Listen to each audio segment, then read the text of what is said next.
সকলকে আরো একবার প্রভু যীশু খ্রিস্টের নামে অভিনন্দন ও স্বাগত জানাই। তো প্রভুভোজ কি? প্রভুভোজ সম্বন্ধে আমাদের আরো জানা বেশি বেশি করে দরকার। প্রভুভোজটা যদি আমরা না জেনে আমরা যদি এটা পালন করি, তাহলে কিন্তু আমাদের জীবনে অনেক কিছু ঘটে যেতে পারে। তখন আমরা যদি ঈশ্বরকে আমরা যদি দোষারোপ করি, তখন যদি ঈশ্বরের বিরুদ্ধে আমরা কোনো অভিযোগ নিয়ে আসি, সেটা কিন্তু আমরা আরো চরম অপরাধ করব। সেজন্য প্রভু সম্বন্ধে আমাদের ক্লিয়ার করে জানা দরকার, এবং সেই বিষয়ে যদি আমরা অবগত না থাকি এবং যদি আমরা নিতে বলেছে বলে যদি আমরা সেখান থেকে যদি আমরা গ্রহণ করি, আমরা যদি নিয়ে নেই, তাহলে কিন্তু আমরা ভুল করব। প্রথম করিন্থীয় 11 অধ্যায় 23 থেকে, প্রথম করিন্থীয় 11 অধ্যায় 23 কি লেখা রয়েছে? কারণ আমি প্রভুর থেকে এই শিক্ষা পেয়েছি এবং তোমাদেরকেও দিয়েছি যে প্রভু যীশু যে রাত্রিতে সমর্পিত হন, সেই রাত্রিতে তিনি রুটি নিলেন এবং ধন্যবাদ দিয়ে ভাঙলেন ও বললেন, এটা আমার শরীর, এটা তোমাদের জন্য, আমাকে স্মরণ করে এটা করো। সেইভাবে তিনি খাওয়ার পর পান পাত্র নিয়ে বললেন, এই পান পাত্র আমার রক্তের নতুন নিয়ম, তোমরা যতবার পান করবে আমাকে স্মরণ করে এটা করবে। কারণ যতবার তোমরা এই রুটি খাবে এবং পান পাত্রে পান করবে, ততবার প্রভুর মৃত্যু প্রচার করো, যে পর্যন্ত তিনি না আসেন। ঠিক আছে, আমরা যতবার এই পান পাত্র থেকে আমরা পান করব, আমরা যতবার আমরা তার শরীরকে ভোজন করব, ততবার আমাদেরকে কি করা দরকার? তার মৃত্যু বার্তাকে আমাদের ঘোষণা করা দরকার, স্মরণ করা। তো স্মরণ করেই তো তাকে আমরা পালন করছি। যতবার পালন করবে আমার স্মরণার্থে করবে, কিন্তু যতবার তোমরা করবে আমার মৃত্যু বার্তাকে তোমরা ঘোষণা করবে। হালেলুয়া। কিন্তু আমরা অনেকজন প্রভুভোজ মানেই আমরা জানি না। আমরা প্রভুভোজ পালন করতে হয় এমনি আঙুরের রস নিয়ে এসে কেউ আমরা খেয়ে নিচ্ছি, রুটি নিয়ে এসে কেউ খেয়ে নিচ্ছি, কেউ বাজার থেকে কিনে নিয়ে চলে আসছে, যে যেমন করছে ঠিক আছে। কিন্তু যদি সেটা রুটি হয় তবুও মানা যায়, যদি সেটা রুটি হয় আঙুরের রস হয় সেটা মানা যায়। কিন্তু কেউ কেউ বাতাসা খাচ্ছে, আজকে কেউ কেউ আজকে বাতাসা নিয়ে প্রভুভোজ করছে। কিন্তু এখানে আমাদেরকে জানতে হবে, প্রভু যীশু খ্রিস্ট রুটি ভেঙে বলেছিলেন, এটা আমার শরীর তোমাদের জন্য দেয়া হলো। আঙুরের রসকে নিয়ে বলেছিলেন, এটা আমার রক্ত, মনে করে তোমরা পান করবে। সেই জন্য আমাদেরকে যদি আমরা তাকে যদি না চিনি, আমরা যদি তাকে না জানি, আমরা যদি বাইবেলের অর্থ যদি না বুঝি, আমরা যদি শুধু একটা মন গড়া যদি আমরা অনুষ্ঠান পালন করি, প্রভুভোজ পালন করি, আমাদের কিন্তু সমস্যা হতে পারে। কারণ আপনি অনেক মানুষ ভাবে যে প্রভুভোজ নিলে আমি সুস্থ হয়ে যাব, অনেক মানুষ ভাবে প্রভুভোজ নিলে আমার সমস্ত সমস্যা দূর হয়ে যাবে, অনেক মানুষ বলে যে প্রভুভোজ নিলেই আমি বোধহয় স্বর্গে চলে যাব। ঈশ্বরের কাছে কোনো নির্দিষ্ট নিয়ম, ঈশ্বরের কাছে কোনো লেখা নেই যে তুমি নিলেই স্বর্গে চলে যাবে, তুমি প্রভুভোজ নিলে, তুমি বাপ্তিস্ম নিলে সুস্থ হয়ে যাবে, তুমি পরিত্রাণ পেয়ে যাবে। বাইবেল বলছে জীবনের শেষ দিন পর্যন্ত, অর্থাৎ মৃত্যু দিন পর্যন্ত তোমাকে বিশ্বস্ত থাকতে হবে, তবেই তুমি পরিত্রাণ পাবে। হালেলুয়া। আপনি প্রভুভোজ নিলেন, এটা আমার কর্তব্য, এটা আপনার কর্তব্য, এটা নিতে বাধ্যতামূলক। বাপ্তিস্ম নেওয়া এটা বাধ্যতামূলক। নিলেই আপনি স্বর্গে চলে যাবেন না, নিলেই আপনি পরিত্রাণ পেয়ে যাবেন না। সব জিনিসটা আপনাদের ক্লিয়ার করে আমাদের জানতে হবে, এবং যতবার আপনি এটা পান করবেন তার দেহের মর্মটাকে আমাদের বুঝতে হবে। এখানে লেখা রয়েছে 27 পড়ো, 27, খুব মন দিয়ে এটা শুনবেন, পড়বেন। অতএব যে কেউ অযোগ্যভাবে প্রভুর রুটি ভোজন কিংবা পান করবে, প্রভুর শরীরের ও রক্তের দায়ী হবে। দেখুন এখানে লেখা রয়েছে, যে কেউ অযোগ্য রূপে প্রভুর ভোজন কিংবা পান পাত্রে পান করবে, সে শরীরের, প্রভুর রক্তের ও শরীরের কি হয়ে যাবে? দায়ী হয়ে যাবে। হালেলুয়া। তাই আপনি নিজের হৃদয়কে পরীক্ষা করুন, নিজের হৃদয়কে আপনি পরীক্ষা করে তবে এই অনুষ্ঠানে অংশগ্রহণ করুন। কারণ আপনি যদি নিজের হৃদয়টাকে না চেনেন, আজকে পালন করতে হয় বলে আপনি এসেছেন, পালন করবেন বলে যে না অনেক দিন প্রভুভোজ নেওয়া হয় না, আজকে প্রভুভোজ নেব, আপনি সাবধান হয়ে যান। অনেক মণ্ডলীতে আজকে যেমন তেমন হচ্ছে, লাইন দিয়ে আসছে, নিয়ে খেয়ে নিয়ে চলে যাচ্ছে। আপনি প্রভুর দেহের মর্ম বুঝুন, প্রভুর দেহের মানে কি জানুন। আজকে যে আমরা এত অন্যায়, এত অপরাধ, জ্ঞান হওয়া থেকে আজ পর্যন্ত যে অন্যায়, এত অপরাধ আমরা করে এসেছি, সেই সমস্ত অপরাধ তিনি নিজের মাথায় তুলে নিলেন। কাঁটার মুকুট কার জন্য পরলেন? এটা কি তার প্রাপ্য ছিল?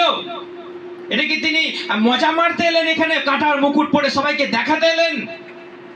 না, আপনার শাস্তি, আপনার পথের কাঁটা, আপনার সমস্ত বাধা তিনি নিজের উপর তুলে নিলেন। আপনার মৃত্যু তিনি নিজের উপর তুলে নিলেন। আপনার অভিশাপ, ঈশ্বর কি বলেছিল? যেদিন আদম আর হবা অপরাধ করেছিল, আদমকে কি বলেছিলেন? তোমার জন্য ভূমি কি করবে? কাঁটা উৎপাদন করবে, তোমার চাষ জমিতে কাঁটায় আগাছায় ভরে যাবে। ঈশ্বর কখন অভিশাপ দিয়েছিল সেটা? শুরুতেই, যখন আদম হওয়া পাপে পরিণত হয়েছিল, তখন ঈশ্বর অভিশাপ দিয়েছিল। সেই অভিশাপকে কুড়িয়ে নিলেন প্রভু যীশু খ্রিস্ট। মানব জাতির ত্রাণকর্তা হয়ে তিনি জন্মগ্রহণ করলেন, দাসের রূপ ধারণ করলেন।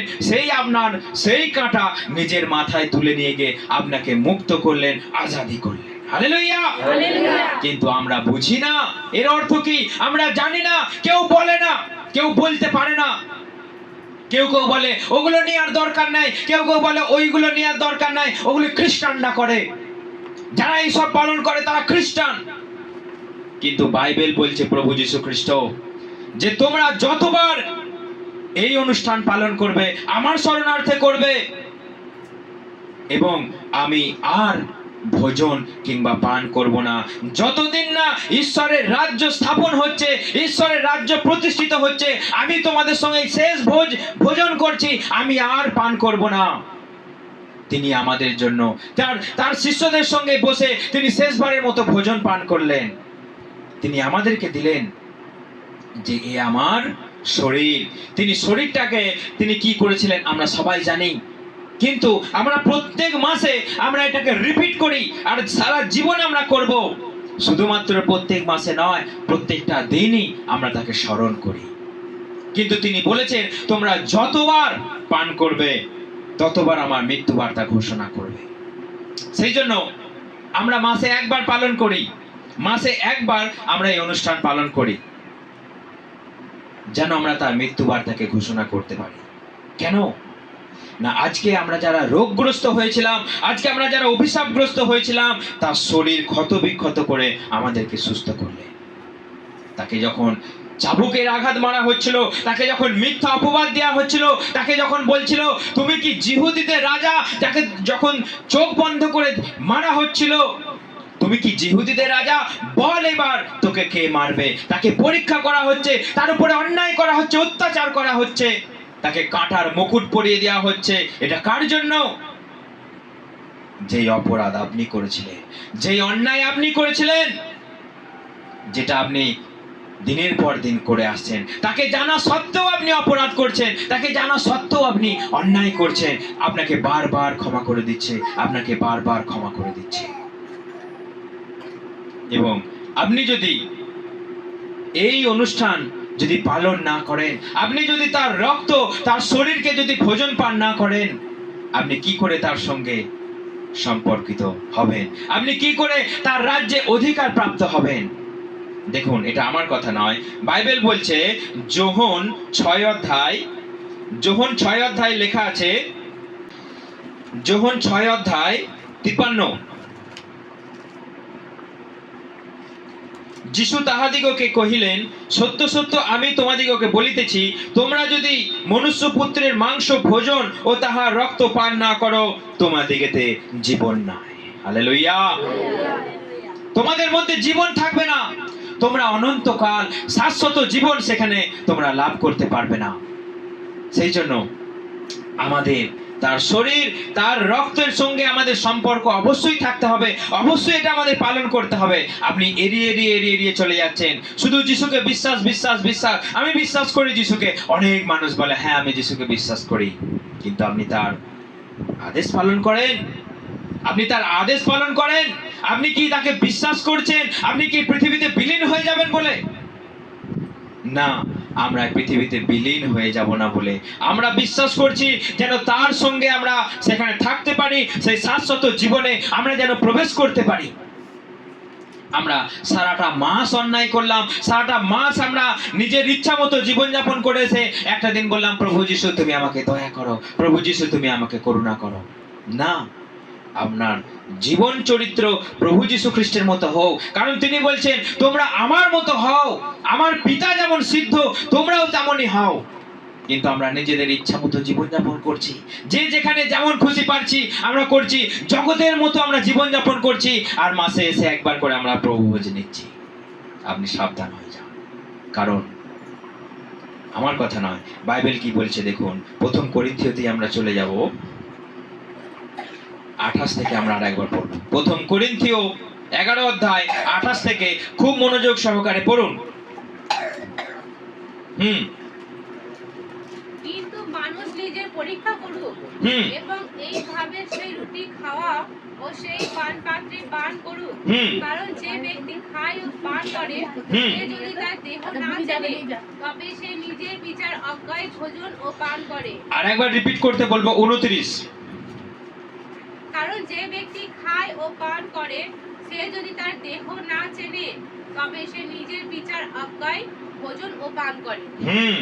দেখুন, যে ব্যক্তি প্রভুর শরীর প্রভুর রক্ত আজকে ভোজন পান করতে এলো, সে নিজেকে চিনতেই পারলো না, সে নিজেকে জানেই না যে এইটা বোধহয় পালন করতে হয়, এটা বোধহয় এমনি একটা বিধি, একটা বিধান।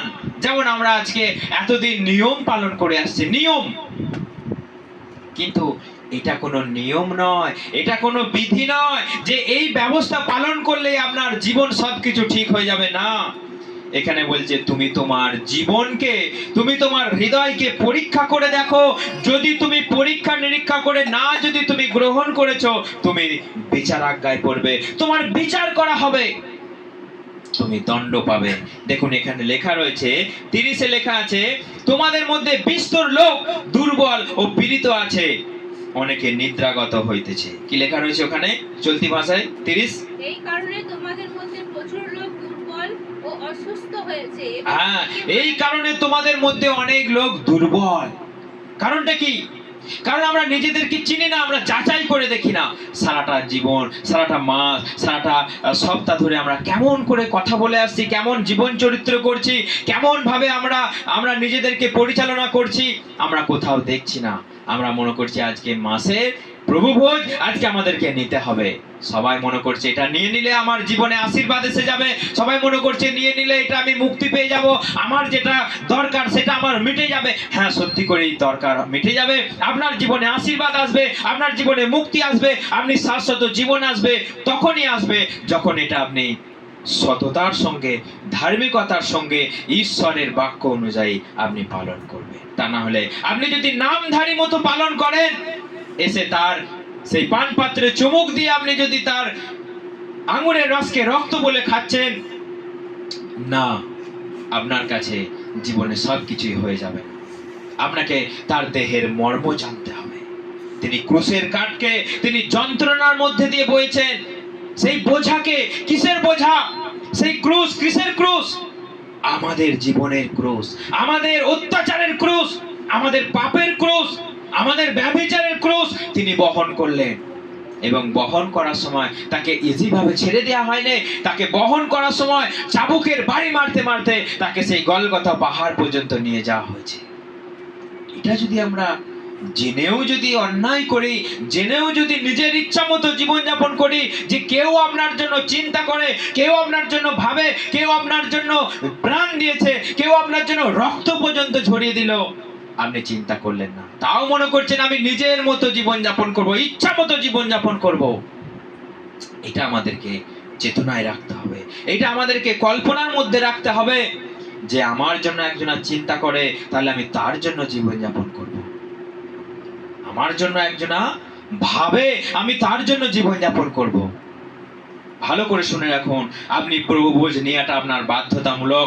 যদি না নেন, আপনি যোহন 6 অধ্যায় 53 পড়বেন বাড়িতে, যে যদি আপনি প্রভুর শরীর প্রভুর রক্ত ভোজন পান না করেছেন, আপনার মধ্যে জীবন পাবেন না। আপনি জীবন পাবেন না, আপনি তার সঙ্গে থাকতে পারবেন না, আপনি শাশ্বত জীবন পাবেন না। আর নিয়ে নিলেই যে আপনি জীবন পেয়ে যাবেন, নিয়ে নিলেই আপনি সুস্থ হয়ে যাবেন, সমস্যা থেকে মুক্তি পাবেন, সেটাও নয়। আসল কথা হলো আপনাকে সারাটা জীবন ঈশ্বরের আদেশ পালন করতে হবে, পবিত্র থাকতে হবে, সৎ পথে চলতে হবে, প্রভু যীশু খ্রিস্টের আদেশ পালন করতে হবে। মৃত্যুর আগের দিন পর্যন্ত আপনার এই জায়গাটা পরিষ্কার থাকতে হবে, যিশুর আদেশ থাকতে হবে, প্রভুর বচন থাকতে হবে, প্রভুর আশীর্বাদ থাকতে হবে, পবিত্র আত্মা থাকতে হবে, তবেই আপনার মুক্তি কমপ্লিট। নচেত কিন্তু কোনো নামধারী আপনি পালন করতে গেলে আপনার কিন্তু পরিত্রাণ নেই, কোনো মুক্তি নেই। হালেলুয়া। তাই আপনি বিচার করুন, ঈশ্বরের বাক্যকে আপনি ধ্যান করুন, কোথায় কি হচ্ছে আপনি দেখতে যাবেন না। আপনি যদি এই বাক্য, বাইবেলের বাক্য অনুযায়ী যদি আপনি অনুষ্ঠান পালন না করেন, আপনি কিন্তু ঠকবেন, আপনি কিন্তু ঈশ্বরের রাজ্য থেকে বঞ্চিত হতে পারেন। সেই জন্য খুব সাবধান, যারা শুনছেন তারা কান খুলে শুনে রাখুন, যে আমরা যেভাবে পালন করছি, যদি সেখানে ঈশ্বরের আদেশ মতো যদি না হয়, প্রভু যীশু খ্রিস্ট যেমন বলেছেন সেইভাবে যদি না হয়, তাহলে কিন্তু আমরা ঠকতে পারি। প্রভু যীশু খ্রিস্ট রুটি দিয়েছিলেন, বলেছিলেন, এ আমার শরীর যা তোমাদের জন্য দেওয়া হলো, এ আমার শরীর যা তোমাদের জন্য দেয়া হলো। কিন্তু কেউ কেউ প্যাকেট প্যাকেট বাতাসা নিয়ে আসছে, চিনির বাতাসা, সেইটা বলছে এ আমার শরীর যা তোমাদের জন্য দেয়া হলো। সেই জন্য একটা বাতাসা আর একটা রুটির মধ্যে অনেক তফাৎ আছে, অনেক তফাৎ আছে। সেই জন্য সবাই খুব সাবধান, যেখানে যেরাম হচ্ছে, যে যেখানে যেমন খুশি পালন করছে করুক, যদি আপনার সঙ্গে ঈশ্বরের বাক্য যদি না থাকে, আপনার মধ্যে যদি ধার্মিকতা না থাকে, আপনার মধ্যে যদি আপনার কথাবার্তা, আপনার চরিত্র যদি ঠিক না থাকে, তাহলে কিন্তু এটা নেওয়াটা আমাদের অপরাধ। আজকে এই ধরনের ডাইরেক্ট কথা অনেক জায়গায় বলে না বলে লোকে ভর্তি, সেখানে নিজেদের মানুষের মন গড়া পালন করা হয় বলে সেখানে লোকে বলে আমি যাব, নিয়ে নেবো, কি আছে, কোনো অসুবিধা নাই। কিন্তু ঈশ্বরের বাক্যকে ডাইরেক্ট মানুষকে না বললে সে কেমন করে পরিত্রাণ পাবে? বাইবেল বলছে যে শেষ দিনে সবাইকে জবাব দিতে হবে, জবাবদিহি করতে হবে। যে পাস্টার, তাকে ঈশ্বর ছাড়বে না। আপনার মণ্ডলী থেকে কতগুলো লোক নরকে গেল, হিসাব চাইবে। আপনাকে এতগুলো দেয়া হলো, আপনাকে এতগুলো দায়িত্ব দেয়া হলো, তার মধ্যে কটাকে ধরে নিয়ে তুমি স্বর্গে এলে? আপনি ভাবছেন যে আপনি চুপি চুপি, একটা কথা আমাদের আছে, আপনি ডান দিক দেখলেন, বাঁ দিক দেখলেন, উপর দিকটা দেখলেন না, দিয়ে আপনি কোনো জিনিস নিয়ে চলে গেলেন। এর জবাবদিহি আপনাকে করতে হবে। সেখানে কি কথাবার্তা বলেছেন আপনি জানেন? আপনার প্রত্যেকটা কথাবার্তাকে ঈশ্বর সেখানে জবাবদিহি করতে হবে। আপনার প্রত্যেকটা কথা অনুযায়ী আপনাকে সেখানে জবাবদিহি করতে হবে। সেই জন্য আমাদের জীবন চরিত্র ঠিক করতে হবে। আর আমরা চিন্তা করবেন না আমরা জগতের মতো, আমরা শয়তানের বাচ্চা। আপনি কি শয়তানের বাচ্চা? কার বাচ্চা আপনি? ঈশ্বরের বাচ্চা। আপনি নিজেকে বলুন, আমি ঈশ্বরের বাচ্চা। বলুন, আমি কার বাচ্চা?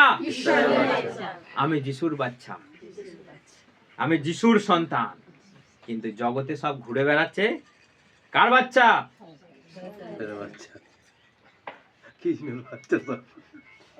জগতে সব ঘুরে বেড়াচ্ছে জগতের বাচ্চা। তো সেই জন্য আপনি আর কিন্তু জগতের বাচ্চা নয়, অন্ধকারের বাচ্চা নয়, আপনি যিশুর বাচ্চা। এই কথাটা মাথায় রাখবেন, আপনি যিশুর বাচ্চা।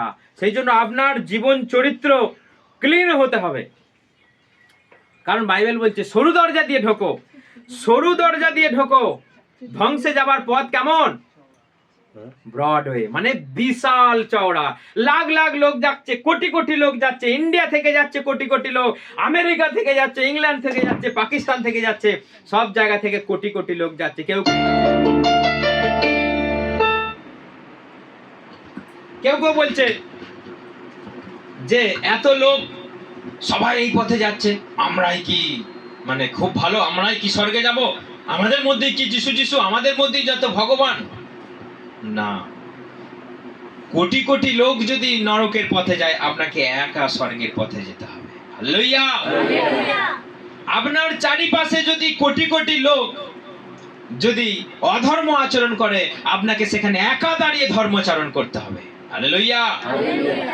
কারণ আপনার কাছে সত্যটা প্রকাশ হয়েছে, তাদের কাছে হয়নি। হয়েও ছিল অনেকের কাছে, তারা সেটা স্বীকার করেনি। অনেকে বলে পাস্টার, আমি না আমাদের এই এলাকার মধ্যে আমি একা, আমি কি করে করব, চারিদিকে সব এ বলছে, তাই বলছে, ও বলছে, অমুক বলছে, তমুক বলছে, আমি কি করে থাকবো। আমি আগের সপ্তাহে বলেছিলাম, সদম গমোরাতে আগুন পড়েছিল কেন? পাপের জন্য। তো সেখানে কয়জনা মুক্তি পেয়েছিল? লোটের 2 মেয়ে, তার জামাইরাও তাকে হেয় করলো, তার স্ত্রী কি করেছিল? সন্দেহ করেছিল, পেছু দিকে তাকালো, কি হয়ে গেল? নুন হয়ে গেল। তাহলে অত লোকের মাঝে লোট তো ধার্মিক ছিলেন না, ছিলেন না? অত লোকের মাঝে এলিও তো ধার্মিক ছিলেন না, ছিলেন না? আব্রাহাম তো ধার্মিক ছিলেন বিশ্বাসে। তাহলে আপনি কি করে বলছেন যে প্রভু আমি একা, পাস্টার আমি একা, আমি থাকতে পারছি না? আপনাকে থাকতে হবে স্বর্গে যেতে গেলে। আপনাকে বাধ্যতামূলক যিশুর জন্য আপনাকে যা কিছু করতে হতে পারে, যিশুর জন্য আপনাকে সব কিছু ত্যাগ করতে হতে পারে, যিশুর জন্য আপনাকে মরতেও হতে পারে। হালেলুয়া। তা না হলে সেখানে আপনি যেতে পারবেন না। যারা মিলিটারিতে চাকরি করে, তাদের চাকরি পাওয়ার আগে আপনি জানেন তাদের কি করতে হয়? অনেক মানুষ মিলিটারি প্রথম দিনই থেকেই ছেলেরা পালিয়ে আসে, আমার দ্বারাই হবে না। কিন্তু যে শেষ দিন পর্যন্ত পোস্টিং পায়, আপনি যদি তার আগে যদি একটু খোঁজে নেন যে তাকে কি কি করতে হয়েছে, কি কি খেতে হয়েছে, কোথায় কোথায় থাকতে হয়েছে, তবে গিয়ে সে একটা পোস্টিং পায়। তাহলে জগতের পোস্টিং পেতে তাকে এত কাঠখড় পোড়াতে হয়, আর আপনি ঈশ্বরের সঙ্গে থাকতে যাচ্ছেন, তার পাশে সেই জ্যোতির মাঝে ধার্মিকতার কাছে থাকতে যাচ্ছেন, যেমন তেমন হয়ে যাবে? যেমন তেমন জীবনযাপন করলে হয়ে যাবে? যীশু খ্রিস্টকে শয়তান বলেছিল খিদের সময়, এত খিদে, 40 দিন ফাস্টিং করেছে, 40 দিন উপোস, তখন শয়তান এসে বলেছে তোমার কাছে তো শক্তি আছে, পাথরটাকে রুটি করো না আর খাও। পাথরটাকে রুটি করো, তোমার কাছে তো ক্ষমতা আছে, তুমি যা বলবে তাই হবে। পাথরটাকে রুটি করো আর খাও। কাকে ঠকাচ্ছে সেটা? স্বয়ং ঈশ্বরকে। কে? শয়তান সাপের রূপ ধরে এসেছে, যে তাকে বলছে খাও, তুই তো পারবে সব করতে। দেখুন, সে যদি যিশুকে ফুসলাতে আসে, ঠকাতে আসে, আপনাকে আসবে না? যিশু কি পারতো না পাথরটাকে রুটি করতে? কিন্তু শয়তানের কথা শুনবে? ছ্যা, এটা নিকৃষ্ট মানের একটা লোক, একটা শয়তান, ভূত, যে চিরকাল মিথ্যাবাদী, নরঘাতক, তার কথা যীশু খ্রিস্ট শুনবে? তাকে বলে বেরিয়ে যাও, গেট আউট আমার সামনে থেকে, দূর হয়ে যাও চোখের সামনে থেকে। তাহলে আপনার খিদের সময়তেই কে নিয়ে আসবে? আপনার দরকারের সময়তেই প্রলোভন আসবে আপনার সামনে। আপনাকে সতর্ক থাকতে হবে। তাহলে আপনাকে অতি সহজে আপনাকে স্বর্গে যেতে দেবে শয়তান? যিশুকে ফাস্টিং, তার উপোস ভাঙার জন্য লেগেছিল, আপনাকে স্বর্গে যাবার জন্য আপনার পথটাকে বাধা দেবে না? দেবে না? কেউ কথা বলছে না? দেবে কি দেবে না? বাধা দেবে। আপনার সামনে পরীক্ষা নিয়ে আসবে, প্রলোভন নিয়ে আসবে আপনার সামনে। আপনার যেটা ভালো লাগে সেই বিষয় নিয়ে আপনাকে প্রলোভন নিয়ে আসবে, আপনার সামনে এসে পড়বে, আপনি সেটাকে ধরে নিলেন, ব্যাস আপনি স্বর্গ থেকে চলে গেলেন। তখন শয়তান তার কালো পতাকা উড়াবে আপনার উপরে, জিতেছি, জিতে গেছি রে।